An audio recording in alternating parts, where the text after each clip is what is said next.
చూసే వాళ్ళందరూ జై చరణ్ అని కామెంట్ చేసి సబ్స్క్రైబ్ చేసి చూడండి. ఖచ్చితంగా 200% జై చరణ్ అని కామెంట్ చేసి ఖచ్చితంగా సబ్స్క్రైబ్ చేసి చూడండి. భయ్య ఎలా అనిపించింది రామ్ మచ్చా మచ్చా సాంగ్? రామ్ మచ్చా మచ్చా మచ్చా రామ్ మచ్చా ఏముందన్న అరాచకం సృష్టించాడు నిజంగా. శంకర్ నుంచి ఎక్స్పెక్ట్ చేయాలా.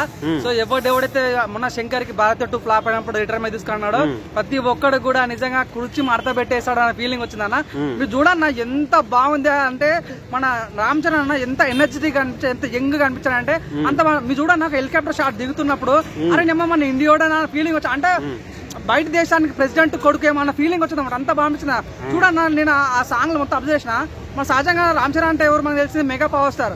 So mega power star title తీసేసి గ్లోబల్ స్టార్ వేసాడు. అసలు నేను ఎక్స్పెక్ట్ చేయలేదు. అయితే నిజంగా ఇదైతే one of the most suspense అన్న ట్విస్ట్ అని చెప్పుకోవచ్చా. ఈ సాంగ్ అయితే గ్లోబల్ స్టార్ యాడ్ చేశారు. ఇంకోటి ఏంటంటే సాంగ్ మొత్తాన్ని కూడా కొన్ని దగ్గర మనకి పవన్ కళ్యాణ్ కండు వేసుకుని పవన్ కళ్యాణ్ మేనేజర్ అనిపించింది. ఇంకోటి చిరంజీవి ఫ్లెక్స్ వేశారు భయ్య. అసలు ఊహించలేదు ఈ సాంగ్ లో. సహజంగా ఈ సాంగ్ లో నిజంగానే చిరంజీవిని మన వాడే ఛాన్స్ ఉందా అనే డౌట్ వచ్చింది. చిరంజీవికి ఒక ఫ్యాన్ లాగా తను ప్రైజ్ చేస్తుంటే చాలా బాగా అనిపించింది. సాంగ్ కూడా నువ్వు నాలంటోనివే నేను నీలాంటోని అంటే ప్రజలకి చెప్తున్నప్పుడు నేను పెద్ద స్థాయి ఉన్నప్పుడు కూడా నేను మీలాంటోనే మీ దగ్గరికి వచ్చిన మీకు ఎప్పుడు సేవకుండా అన్నట్టుగా ఆ లిరిక్స్ కూడా చాలా డిఫరెంట్ ఇస్తాడు నిజంగా. మీరు చూడన్నా మన పుష్పకి కొరియోగ్రఫీ చేస్తాడు. మనకి మేకను తింటది పులి దానికి కొరియోగ్రఫీ చేసిన గణేష్ ఆచార్య. ఈ మన రామచ్చ కూడా గణేష్ ఆచార్య తన కొరియోగ్రఫీ ఎలా ఉంటుందో మీ అంచనాలకు వదిలేస్తారు 100%. ఈ సాంగ్ వేయడం మంచి అనిపించింది. అట్ సేమ్ టైం మన కొరియోగ్రఫీ చాలా బాగుంది. లిరిక్స్ కూడా అన్న చాలా బాగుంది. మన నాకాష్ ఆయన ఒక సింగర్ వాడారు, చాలా బాగుంది. ఆ విషయం ఆల్ ది బెస్ట్. సాంగ్ అయితే చాలా బీస్తుంది. చెప్పడం మర్చిపోయినా ఈ రోజే నేను లైవ్ లో వెళ్ళాను. మా కాలేజీలో తీశారు, సెయింట్ మేరీస్ కాలేజ్ లో ఈ రోజు ఓపెన్ అయింది. లైవ్ లో చూసాను. నిజంగా చాలా హ్యాపీ అనిపించింది. నిజంగా అన్నొక ఇంటి ఇచ్చాడు 100%. ఈ సినిమా మాత్రం ప్రతి ఒక్క ఫ్యాన్ కూడా మీరైతే మీసం దింపాడరా బుల్లవుడు అన్నాడు 100%. ప్రతి ఒక్క మెగా ఫ్యామిలీ అయినా సరే రామ్ చరణ్ ఫ్యాన్ అయినా సరే ఈ రామ్ వచ్చే సాంగ్ 100% తనకు మార్క్ కనిపిస్తుంది. నాకు డౌట్ వచ్చిందని 100%. ఆ విషయం ఆల్ ది బెస్ట్. నిజంగా గేమ్ చేంజర్. నిజంగా ఈ సినిమాలన్నింటిలో ఒక మంచి చేంజ్ వస్తుందని అనుకుంటున్నాను.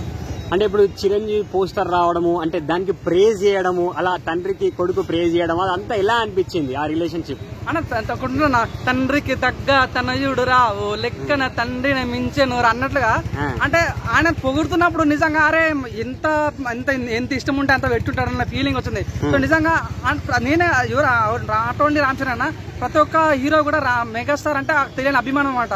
సో నిజంగా ఆయన చూస్తుంటే ఒక చిన్న హీరో లేక సొంత తండ్రి అన్న మర్చిపోయి నిజంగా ఫ్యాన్ లేక అడ్మైర్ చేయడం అనేది నిజంగా ప్రతి ఒక్కరికి అట్లా కళ్ళకి నీళ్ళు తప్పిస్తామాట. ఆ సాంగ్ చాలా మాస్ సాంగ్. కానీ కొన్ని సీన్స్ అయితే అంటే లైక్ ఎమోషన్ కనెక్ట్ అయ్యారు. ఇంకొంత ఏంటన్నా ట్రైబల్స్ లో వాడారు అన్న. కొంతమంది ఒక్కొక్క ట్రైబల్స్ ఉంటారు కదా వాళ్ళని వాడారు.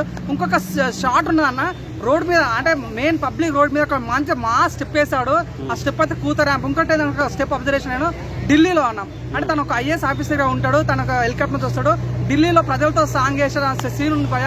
నిజంగా ఈ సినిమాని మనం ఏ రకం అంటే ఒక పెద్ద స్థాయి వ్యక్తి మన ప్రజల కోసం వచ్చి సాయం చేయాలనుకుంటున్నాడు అనేది ఒక భరత నేను ఎట్లయితే ఒక సీఎం వచ్చి ప్రజలకు తోడు ఉంటాడు దండమ సామాన్ ఆ సాంగ్ అన్నప్పుడు ఇది కూడా ఆ రకమైన సాంగ్ ఉన్న ఫీలింగ్ అయితే కనిపించింది. సో ఎనీవే అతను నిజంగా నాకు బాగా నచ్చింది ఏంటన్నా, మా శంకర్ తెలుగోడు కాదు, తన గ్లోబల్ డైరెక్టర్. తను ఏమనుకున్నానంటే తన డైరెక్షన్ చేస్తుంది కాబట్టి 100% స్టోరీ కూడా ఆ రకంగా ఉండొచ్చు, సాంగ్ కూడా ఆ ఫ్లేవర్ లో ఉండొచ్చు అనుకున్నా. కానీ ఇట్స్ కంప్లీట్ మన తెలుగు సాంగ్ అన్నట్టుగా, ఇట్స్ కంప్లీట్ మన తెలుగు స్టోరీ అన్నట్టుగా శంకర్ తనలో మార్పు తీసుకురావని చాలా బాగా అనిపించింది.